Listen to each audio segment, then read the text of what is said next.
Waalaikumsalam. Selamat sore, salam sejahtera, salam, Om Swastiastu, Namo Buddhaya, salam kebajikan, Rahayu Rahayu, salam cinta NKRI, salam pengawal Jokowi.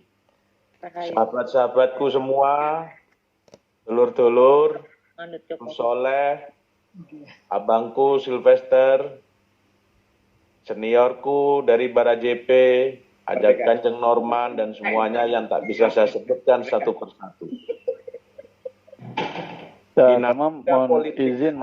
Mohon izin untuk handphonenya jadi kayak gini, Cak. Oke, siap. Nah, begini kan ya. Nah, itu keren. Ya. Ngapunten, Cak. Mangga dilanjut. Oke, saya lanjut. Dinamika politik hari ini sehingga menyebabkan relawan Jokowi itu terpecah.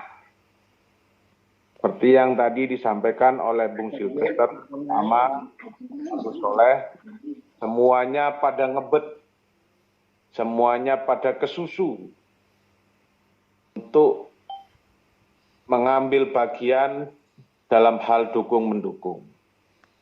Seperti yang saya sampaikan di grup WA itu. Seperti yang saya sampaikan di banyak sosial media, ketika nantinya Pak Jokowi memberikan arahan lain, dan arahan itu tidak sehaluan dengan yang dilakukan oleh rekan-rekan relawan yang sudah kebelet dalam hal dukung-mendukung. Apakah itu nantinya bisa disebut relawan tegak lurus?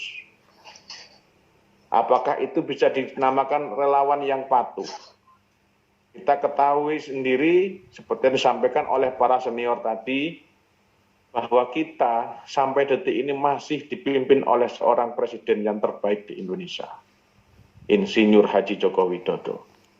Tetapi kita sudah melupakan niatan kita sebagai relawan, bukan hanya kita memenangkan Pak Jokowi di 2014, sampai 2019, dan sampai sekarang.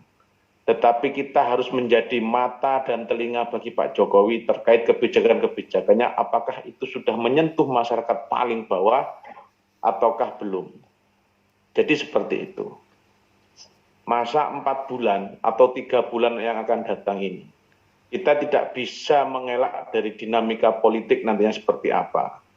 Apakah nantinya Pak Jokowi akan menunjuk si A, si B, atau si C. Tetapi yang perlu kita teguhkan adalah niat kita sebagai relawan. Bahwa kita sudah berniat semulai awal, kita akan tetap tunduk dan patuh atas titah dari beliau Pak Jokowi. Itu. Jadi ini yang menjadi hal menggelitik bagi saya, Gus Soleh, dan juga para senior. Ketika teman-teman ini sudah jauh-jauh hari, bahkan sampai tempo hari ada yang sampai membuat acara pertemuan relawan Jokowi dalam hal ini mendukung salah satu capres. Nah, ini yang menjadi pertanyaan saya itu loh. Mereka bilang-bilang bahwa dukung-mendukung ini akan mendapatkan ini. Tetapi ketika mereka sudah menyalahi dari niatannya mulai awal, jadi menjadi tanda tanya bagi diri saya dan juga teman-teman di Jawa Timur. Lah kok ndisi opo iki semacam model menunjukkan loyalitas biar menjadi komisaris, menjadi direktur, ya kan? Atau nantinya mereka ini takut tidak kebagian kue, gitu loh. Padahal kita niatan lillahi ta'ala kita itu adalah kita harus mengawal Pak Jokowi sampai akhir 2024. Itu yang paling utama. Yang lebih urgent lagi, kita akan tetap tunduk, patuh, dan setia mengikuti arahan dari Pak Jokowi. Seperti apa nantinya? Gitu loh.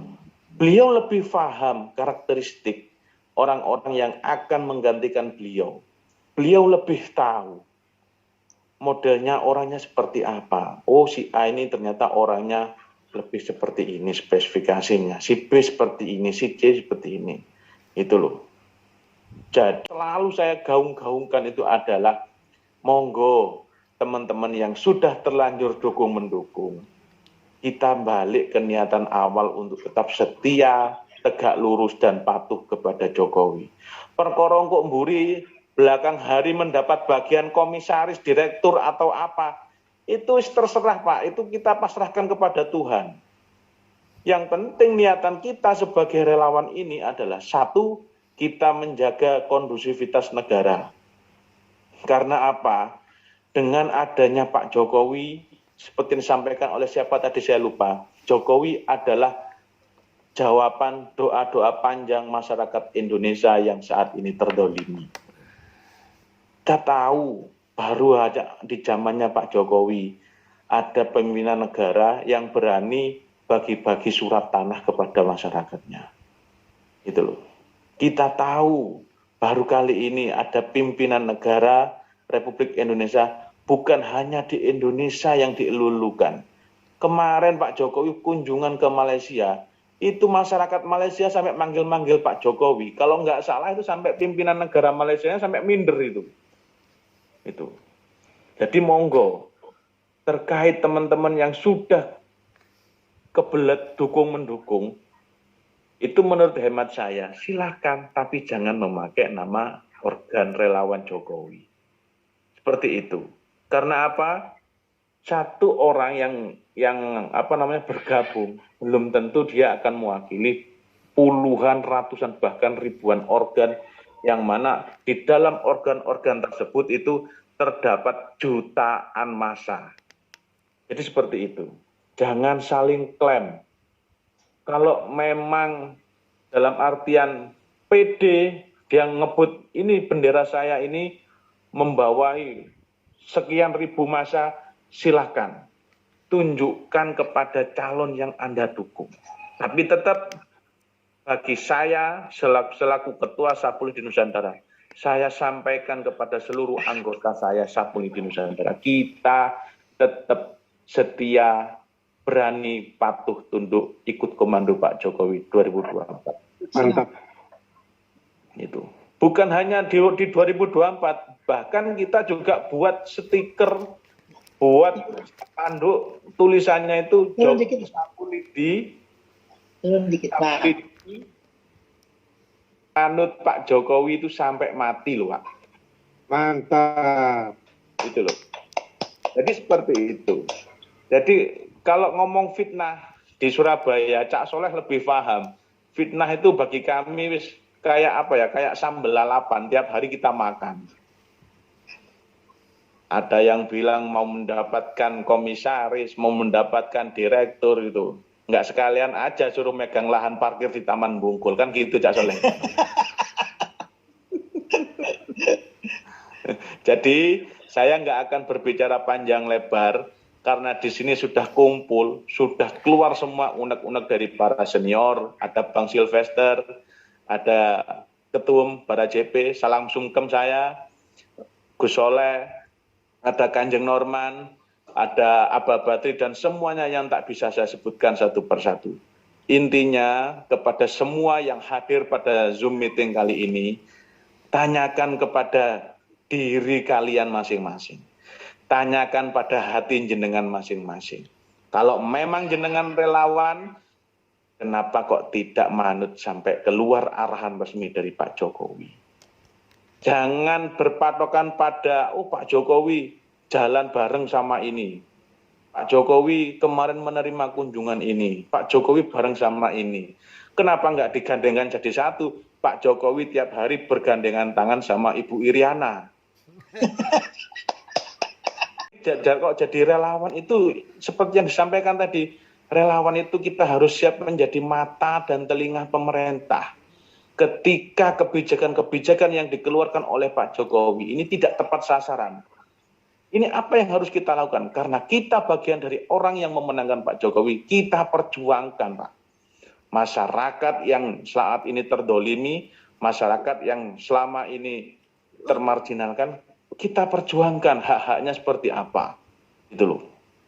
Jangan setelah Pak Jokowi Pak Jokowi selesai jadi jadi presiden, semuanya pada diem gitu loh. Bukan itu. Itu bukan relawan. Kalau relawan itu mulai dari awal sampai akhir, kita tetap tanggung jawab, Pak. kita tetap tanggung jawab. Itu seperti yang disampaikan, awalnya baik, akhirnya juga harus husnul khotimah, kan gitu. Jangan model kita kayak tukang adu ayam, setelah ayamnya kalah ditinggal, wah mati badati batang, wah itu nggak cocok bagi saya itu. Jadi seperti itu. Monggo teman-teman yang hadir, seperti yang saya sampaikan, saya tidak akan panjang lebar. Saya cuma ingin kepada teman-teman, tanyakan pada hati jenengan semua masing-masing. Yang kita lakukan saat ini, apakah sudah sebagai cerminan seorang relawan? Yang kita lakukan hari ini, apakah memang sudah sesuai dengan kriteria relawan? Yang kita dukung dan juga sampai saling serang hari ini, apakah sudah sesuai dengan yang Pak Jokowi sampaikan? Karena sampai detik ini, Pak Jokowi tidak pernah memberikan arahan harus ke siapa. Kita dan khususnya saya sendiri yakin nantinya Pak Jokowi tidak akan salah pilih. Beliau sebagai seorang nahkoda jelas tidak akan menenggelamkan atau mencelakakan penumpang yang sangat banyak di dalam bahteranya ini. Itu dari saya, dulur-dulurku, sahabat-sahabatku semua, mohon maaf jika pernyataan saya sebagai Ketua Sapulidi ini tidak sesuai dengan harapan. Mudah-mudahan sedikit celometan saya ini bisa menjadi pemecut hati kita untuk kembali tegak lurus, setia dan patuh kepada Pak Jokowi. Bukannya demi apa, demi keberlangsungan Indonesia setelah 2024 ini, pemimpin Indonesia akan mengalami banyak hal, banyak rintangan yang itu nantinya tidak bisa diselesaikan sendiri oleh seorang presiden. Tapi juga butuh kerjasama yang baik oleh pembantunya dan juga didukung oleh segenap lapisan masyarakat Indonesia. Terima kasih semuanya, salam kenal dan salam hormat, salam sungkem dari saya Ketua Sapulidi Nusantara. Tetap satu komando ikut Pak Jokowi. Assalamualaikum warahmatullahi wabarakatuh. Untuk teman-teman, saya tetap tidak akan berhenti menggaungkan, saya tetap tidak akan berhenti mengkampanyekan kepada semua sahabat-sahabatku, relawan-relawan Jokowi yang saat ini sudah mulai dukung-mendukung. Satu, jenengan semua harus mulai menata kembali dan melihat kepada hati Anda semua. Apakah sudah benar kita sebagai apakah sudah benar makna relawan ini sudah kita jalankan? Dan yang paling penting ini adalah ketika nantinya Pak Jokowi memberikan arahan, entah itu mendukung si A, si B, atau si C, dan itu bertolak belakang dengan yang saat ini didukung oleh relawan-relawan. Apakah jenengan semua di hatinya masih tersebut sebagai relawan Jokowi yang setia, berani, patuh, dan ikut komandonya Pak Jokowi? Sahabat, politik itu dinamis. Politik itu bisa berubah sewaktu-waktu. Kita 2014, 2019 yang bersatu padu memenangkan Pak Jokowi. Seharusnya kita juga harus mengawal sampai akhir periode beliau. Awal yang baik, kita harus tunjukkan bahwa relawan ini juga bisa menjadi akhir yang husnul khotimah bagi Pak Jokowi. Pak Jokowi bukan hanya milik relawan, tetapi bismillah akan menjadi suatu bintang dari Nusantara Indonesia untuk dunia nantinya. Sekali lagi, terima kasih untuk semua sahabat, terima kasih untuk semua moderator, dan juga semua senior. Salam hormat dan bersahabat dari saya, Ahmad Badrut Tamam, Ketua Sapulidi Nusantara. Tetap satu komando, patuh, ikut, dan berani apa yang menjadi arahan Pak Jokowi di 2024. Wassalamualaikum warahmatullahi wabarakatuh.